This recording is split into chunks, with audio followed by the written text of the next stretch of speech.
Good morning and welcome to One-on-One. I'm Jonathan Ballback and I'm the Executive Director of Mukti Mission here in the U.S.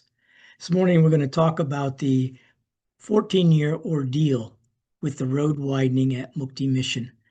Now I'm going to share my screen with you so that you can visually see what we're talking about here. About 14 years ago, the mission first heard that the road bisecting the mission property was going to be widened.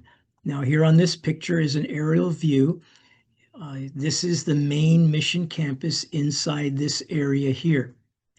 Right here, if you can follow my cursor, this is the church building. And then just a little below that, out of the picture, would be the administrative offices. Over here along the back wall and behind these trees down into the lower part of the picture on the right, those would be the girls' flower family homes. The schools would be, well, the junior college is right here in the center of the picture, and then off to the left and wrapping around would be the Marathi high school and secondary and primary schools. Up above the picture, you can't see it on this shot, would be where the English medium school is. This road here on the left is the road that's in question. So when it was first built, this was basically a dirt ox cart path, maybe 10, 15 feet wide, bisecting the campus. There were no walls, there were no fences, just ox carts and people traversing down the center of the campus. On this left side, out of the picture, would be, there are some of the women's homes, and there is the hospital, and then farther down below us on the left there would be where the farm and dairy are located. Let me just switch the picture here. Okay, now on this picture, this here is, if you on the main road here, that's right here, if you go back to the right, that's where the other picture was taken. So this right here is the hospital, and then back here you have some of the farm and dairy properties there. This is the end of the Mukti property. This building here is the Proc, the mini mall, and then the rest is the village proper. So this is the road that's in question. As I said, in years past, it was a ox cart. Over time, it widened. It got to be approximately, it's technically a 2-lane road, which means there is space on each side for people to walk, bicycles to ride. Then there's a little more space where motorcycles can go, and then the vehicle lane. So it's really about 1.5 lanes in each direction. This is the overpass that was put in quite a few years ago now. The railroad track goes here, so this bridge went over the railroad track. This road goes out several hundred kilometers to another large city, and so truck traffic coming from Pune out to that city can be rather heavy at times. So the government said, let's widen it. We're going to make it a 6-lane highway. Well, that would have meant that the road would have come into Mukti's property probably 30 feet on each side. It would have demolished buildings. It would have impeded on properties that we already have. And so Mukti did everything they could to resist that decision by the government. They pointed out in presentations to the governing authorities that these are historic buildings. Some of them house artifacts from back in Pandita Ramabai's day. And so the government would be, in a sense, taking down historical artifacts of India's heritage. That seemed to help, along with a lot of prayer. And so finally, the government said, okay, we've come up with a better solution. Follow my cursor here.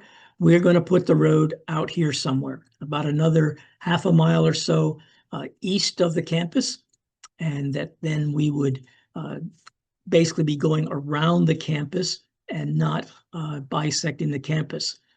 At first, the farmers in that area didn't like the idea of losing farmland, but then as they realized that their property now would front a 6-lane highway, they began to think of the shops and money-making opportunities they would have. That was probably 6 years ago.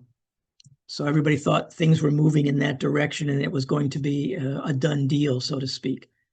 Well, over time, progress on the debates that were going on in government circles, went on and on.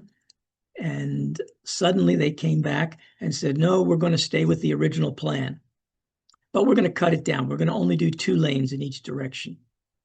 And so that went on, and Mukti still was trying to encourage the government to put the road in another location.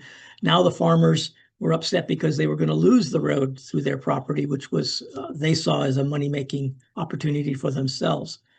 So now the government was back to, oh, what do we do? And so they fell to the idea that we're going to stick with our original plan, and we're going to put this road 4 lanes through the Mukti property.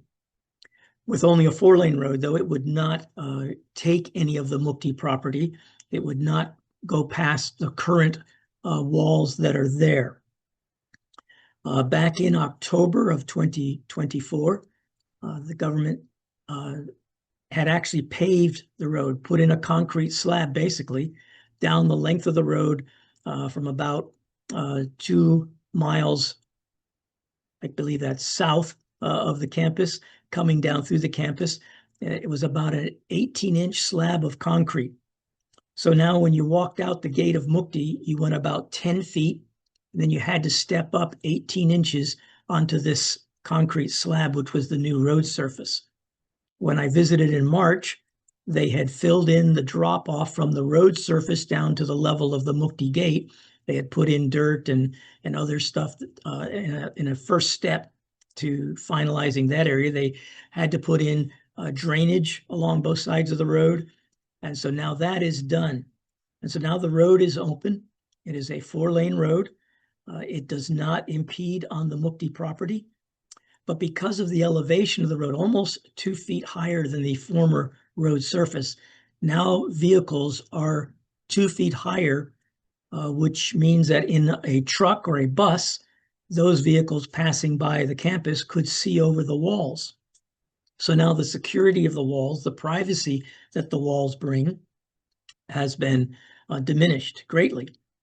And so women who were in a very private setting now were feeling like they could be seen by every truck and bus that drove by Mukti. So the plan was to build a wall. We had a very generous family here in the United States who have funded a portion of that wall. And so we're very grateful to them. Some people from Australia and from New Zealand are funding other parts of the wall. And so the wall on the women's and the hospital side of the road is going to be increased in height, another 4 or 5 feet. And on the main campus side, there never was a wall. It was just a barbed wire fence, which was adequate for the needs at those times. But now about a 12-foot wall with barbed wire on top is going to be erected and has been started. Basic foundation work has been started at this point. And so there it will be the security and the privacy restored to the campus. So all of this to say, this has been an ordeal. It literally has been over 14 years of processing what's going to happen, when it's going to happen, how that really impacts Mukti Mission. And so now we see what's happening, and the wall is necessary. And so we appreciate those of you who have been praying and supporting in all these different ways to see that this is a good thing that is happening for Mukti. The one question mark, if you will, the unknown, the women who live on the other side of the road from the main campus, the kitchen is on the main campus side. Most of the jobs that they help with at the mission are on the main campus side. They have been crossing this road for generations. And as the road has gotten busier and busier, it has been more hazardous. And yet no one has been hurt, to my knowledge, in the crossing of that road. Well, the road is now even wider. There is potentially even more traffic coming on this road. And so it is a big concern. So be in prayer for the older women as they cross this road.